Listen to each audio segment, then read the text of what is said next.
Bonjour et bienvenue dans cette nouvelle vidéo où on va essayer de créer un outil automatique de veille.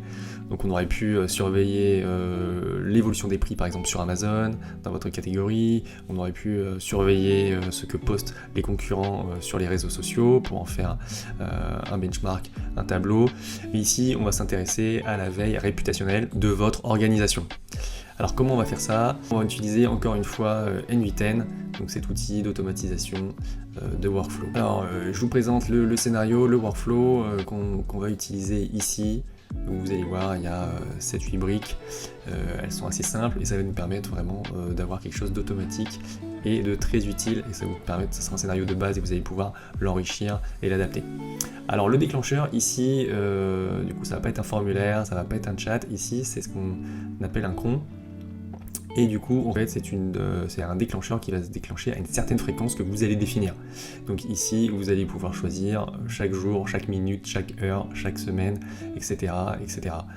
Donc ici, nous, on l'a mis chaque jour à 9h, par exemple. Donc il va lancer l'exécution. Ensuite, la deuxième brique, ça va aller, pour surveiller votre réputation, on va se baser sur les reviews sur Google Maps de votre établissement. Voilà. On va utiliser un autre outil qui s'appelle Epify, ici, qui va vous permettre de scraper, donc de récupérer, d'enregistrer du coup toutes les revues qui ont été postées sur votre établissement. Donc Epify ici c'est vraiment un scrapper, vous n'avez pas besoin de le coder, du coup vous allez pouvoir récupérer en masse des informations sur différents sites. Donc là, les scrappers sont déjà réalisés, donc il y a plusieurs catégories, donc vous pouvez trouver des choses pour récupérer de la donnée sur TikTok, sur les réseaux sociaux, Instagram, etc. Sur pas mal de sites, de grosses plateformes. Voilà, donc c'est tout fait. Ici, nous, on va chercher Google Maps. Vous allez avoir un certain nombre de scrappers qui sont proposés ici. Donc moi j'ai choisi celui-ci, voilà, il y a pas mal de reviews. Une fois que vous l'avez choisi, hop, vous pouvez en créer un. Donc moi j'en ai déjà créé un, il est ici. Donc la première chose à faire du coup c'est de renseigner l'URL que on veut scraper, l'URL de l'établissement. Donc voilà, moi j'ai choisi le McDonald's des Champs-Élysées, qui a pas mal de revues. Voilà, donc vous récupérez l'URL, vous allez sur Google Maps, vous cliquez sur la fiche et ensuite vous récupérez l'URL. Ici cette URL vous allez la copier-coller ici. Hop, donc c'est vraiment l'établissement qu'on va surveiller. Le nombre de revues à chaque fois, j'ai mis 10, normalement c'est 100 de base, j'ai mis 10 et une date de début au 1er janvier de cette année. Voilà. Une fois que c'est fait ça, vous allez pouvoir donc vous l'enregistrer, vous allez pouvoir la lancer si vous voulez, on peut le faire maintenant, et vous allez voir les résultats qui sont récupérés, donc ça prend quelques secondes, il va récupérer l'ensemble, en tout cas les 10 derniers avis, comme j'en ai demandé 10, les 10 derniers avis, voilà. C'est fait, donc là il vous remet plusieurs informations, donc là, le nom du lieu, le nombre d'étoiles qui ont été remplies, la personne qui a laissé le commentaire, un lien vers ce commentaire et le texte aussi.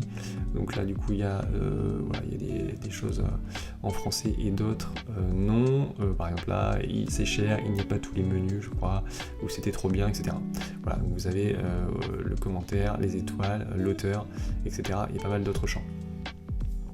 Donc ce qu'il faut faire ici, donc vous revenez dans Actors, donc c'était ici, et il faut convertir cela en task. Ici vous appuyez sur Create Task et ça va créer une tâche que vous allez pouvoir appeler. Donc moi je l'ai déjà fait, donc elle est ici cette tâche et on va pouvoir l'appeler, c'est cette tâche là qu'on va pouvoir appeler et qui va tourner. Ensuite du coup il y a une URL à appeler avec vos identifiants. Donc les identifiants, on les récupère ici, API, donc vous pouvez lancer des tâches à distance, vous pouvez effacer des tâches, etc. Nous, ce qu'on veut, du coup, c'est lancer la tâche et en même temps attendre le résultat de ce qu'elle a récupéré. Donc c'est ce endpoint-là qu'il va falloir appeler. Donc il faut faire un post sur cette URL en ajoutant votre token. Voilà. Je remettrai l'URL dans la description de l'épisode. Voilà. Donc c'est comme ça qu'on va pouvoir appeler depuis N8N notre task Epify. Donc on va là-dessus, donc on a créé un nœud ici qui va nous permettre juste de faire un post très simple et en copiant-collant l'URL ici qui est appelée la tâche concernée. Donc on va pouvoir faire un test ici. Hop, donc là je relance. Donc ça a fonctionné. Ici on pourrait regarder soit sous forme de tableau, soit sous forme de JSON. Et donc là on voit qu'il y en a beaucoup d'informations. On a le revue ID. Qu'est-ce qu'on a? On a l'URL, on a le texte ici. Donc ça c'est le commentaire vraiment laissé par l'utilisateur. Donc il est même traduit. Donc ça c'est pas mal. Text translated, la newsletter là-bas était délicieuse, voilà, ça a été publié il y a 2 heures, il n'y a pas de like, enfin bon, il y a beaucoup d'informations, les stars, donc la note, donc il a laissé 5 étoiles ici, donc on a récupéré ça, donc ça c'est la première brique, donc ça c'est très bien.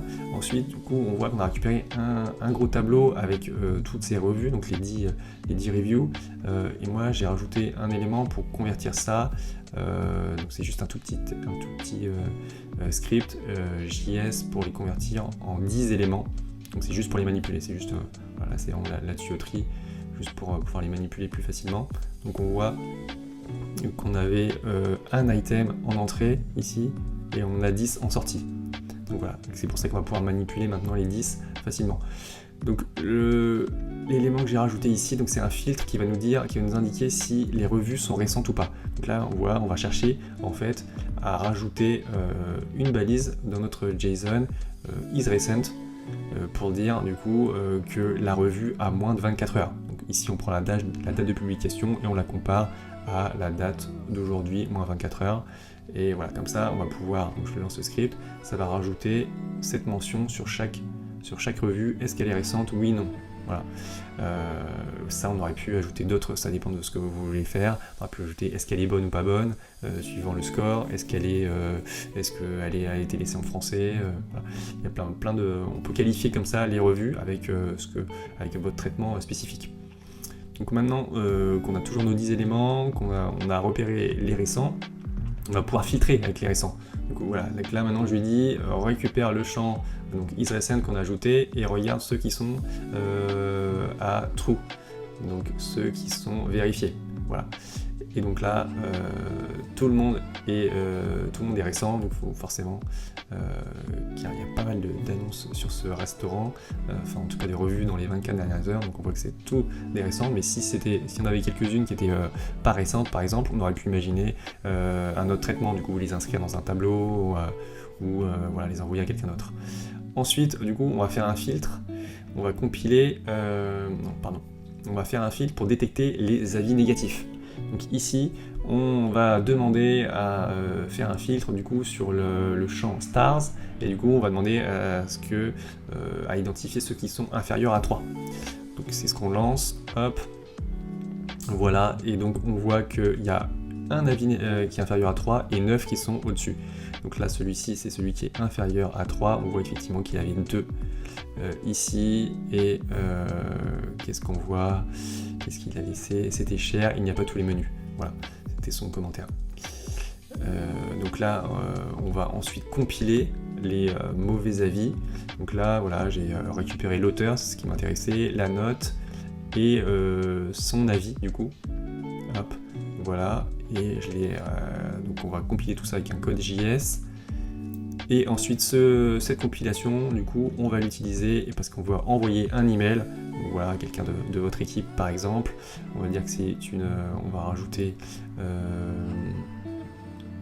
rajouter le sujet veille réputation. Et ensuite on va récupérer. Donc là j'ai pas lancé. Si je l'avais lancé. Hop, non, je l'avais pas lancé du coup le travail pour compiler, donc là il a compilé et on va pouvoir reprendre le résultat du blog précédent ici, tac, voilà, donc ça va reprendre la compilation des avis.